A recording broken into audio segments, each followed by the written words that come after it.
So my friend, his name is Jeremiah. He, when everything came crashing down, he went to Ethiopia.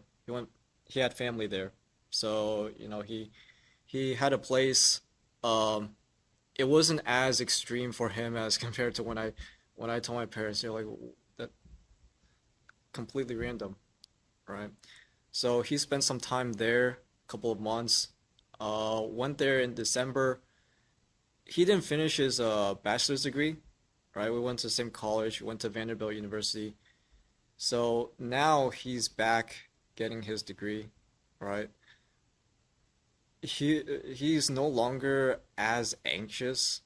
We both came to the conclusion that honestly speaking, business is a long-term play. It's not something that you can just 2 days get something going, making $10,000 a month, $20,000 a month, right? During that time that he spent in Ethiopia, uh, he found God again. Um, he started going to church because he also found that there's really nothing there um,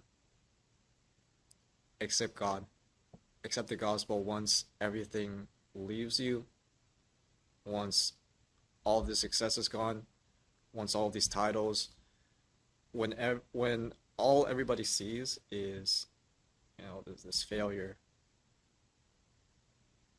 you only have God left, who in some cases he's the only one who's really going to care about you, right? And that's when he works the most.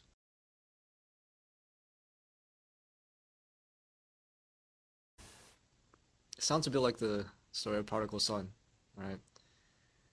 Um,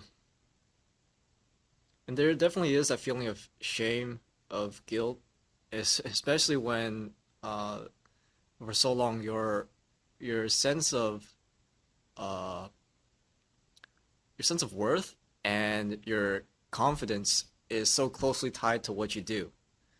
So there was that sense of shame, there is a stigma.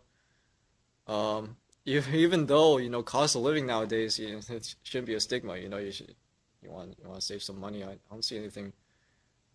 I honestly don't see anything wrong with that as long as you're working on something yourself, you have some ambition. You're not just passive.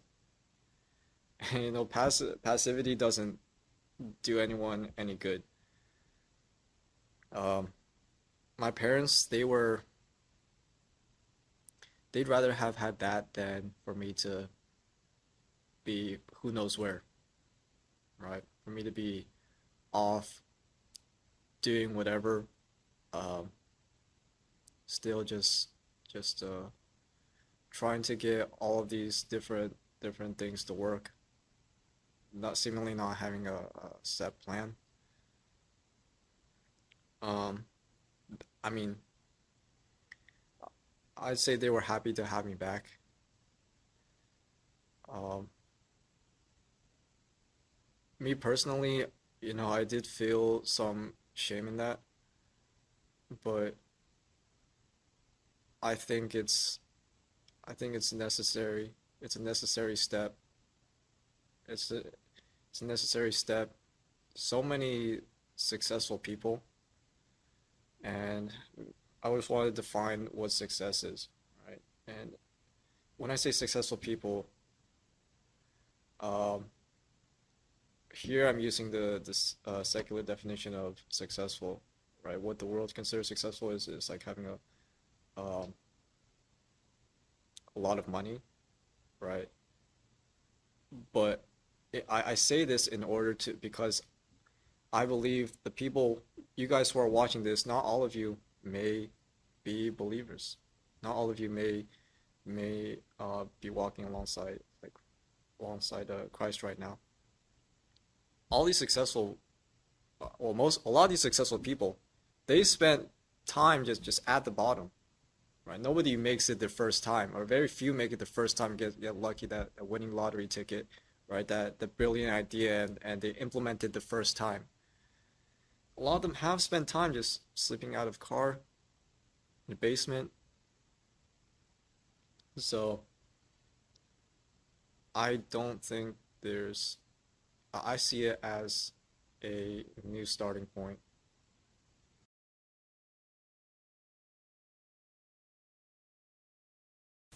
I know the typical testimony is somebody talks about their story, how they started out off in a bad place, and a lot of times it seems by the end of that they have everything together. Everything is going well for them now. You know, everything's everything's fine by the grace of God. But for me, everything still is a work in progress. You know, I still have a lot of the same struggles. Um, you know, I still struggle with the anxiety sometimes and the greed, right? Greed and pride. You know, there are still some situations from, you know, even I think now it's a year now, even a year later that still drama are still affecting me. Right? Some experiences from there, you know, things from back then, you know, they still come up. Um, so I have to constantly be aware. Um, and you know, there are things that, and honestly, there are things I'm still holding on to that I do need to let go.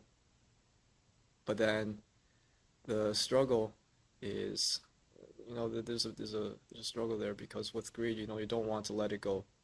You want to hang on to that. So it's a difficult process, right? So that's something that I pray about for the strength. You know, I pray for the strength every day in order to have that, in order to be able to make those tough decisions. Outside of that, you know, I've